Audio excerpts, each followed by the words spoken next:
Copyright disclaimer under Section 107 of the Copyright Act of 1976.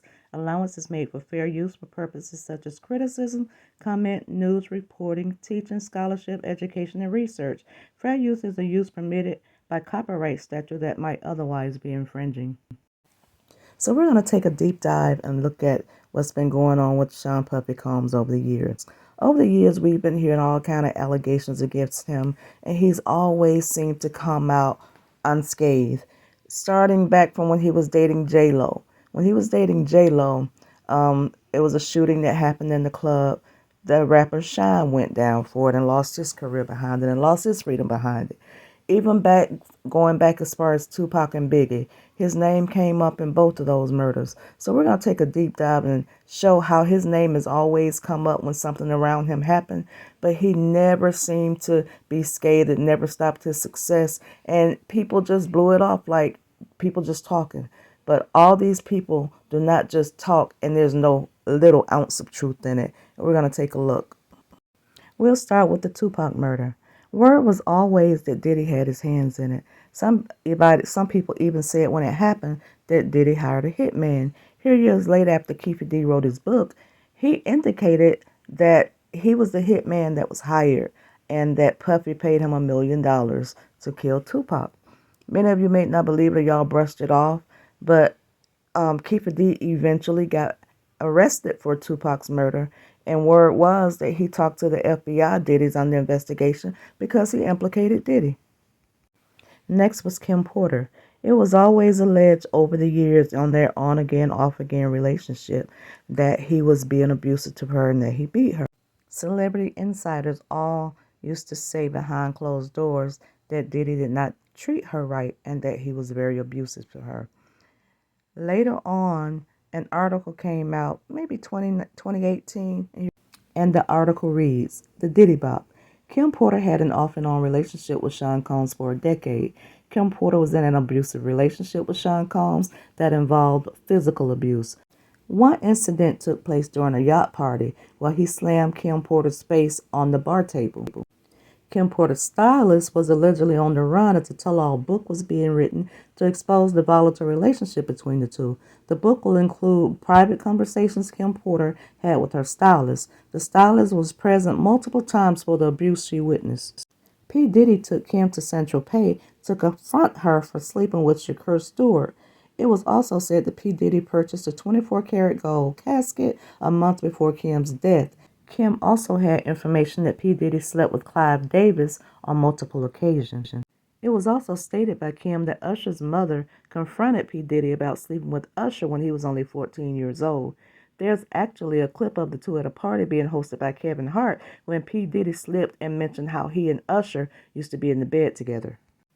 I watched the clip and decided not to add it, but he was telling Kevin Hart, I remember when he and I used to wake up and he called himself, and then he was like, he was 11 and I was his big brother, and we used to get up and fight over the cornflakes or fight over the frosted flakes or whatever, but they used to fight over cereal, but he had to catch himself real quick. And it was also alleged that Kimora Lee Simmons, who was Kim Porter's best friend, said that Puffy used to abuse Kim Porter as well. She said that Kim Porter had confided in her a number of times, and she was afraid for her life because she thought that Puffy was going to do something to her. And not long after Kim confided in Kimora, she was found dead in her home in Columbus, Georgia, and it was alleged because of pneumonia. But Kim always said that they needed to look deeper into that because she felt like Puffy had something to do with it because he had been threatening Kim and because she had a tell-all book that she was writing that was getting ready to come out, and that she just felt like she did not die of pneumonia. And this picture of her here is her outside of Kim's house after they found her. Cassie and Diddy were an item for 11 years until they finally broke up in 2018. In a lawsuit filed in New York City, Cassie alleged that he frequently beat her, forced her to engage in sex acts with male prostitutes, and he often referred to them as freak offs while he recorded them and played with himself.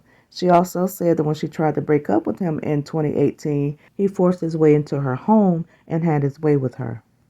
And with those allegations, she accused him of physically abusing her as well. And of course, he's denied these allegations. And people tend to say that where there's smoke, there's a fire. And there's been a lot of smoke over the years around Diddy. And he always seemed to come out unruffled, unbothered. Diddy's baby mama and ex-girlfriend Gina, the Vietnamese model, went on Tasha K years ago and said that Diddy had once stumped the baby out of her and then dragged her across the floor. And she also said that he gave her $50,000 to have an abortion. She had some words back and forth on Twitter with his current girlfriend, Carisha. And here's what Carisha had to say to Gina. Carisha, whose stage name is Young Miami, she tweeted, "If I wanted you to eat my cookies, Diddy would have had you on your knees, ho. You a eater. You want a baby, bitch. I have a career. You a certified freak." So with that tweet, did Miami make a mistake and drop a crumb about the lifestyle she and Diddy live? Does Diddy go around coercing women to do things that they don't want to do for money or for power? Does he coerce them to do things that they don't want to do to be with him? In Cassie's lawsuit that she filed, she said that she was coerced into doing things that she didn't want to do. So this little crumb or this little nugget that Carisha dropped, was that a telltale? And was that like mistakenly putting Diddy out there telling on him? Well, we just have to sit back and wait and see what happens. Is Cassie going to be the beginning of the end of Diddy? Are other women going to come forward?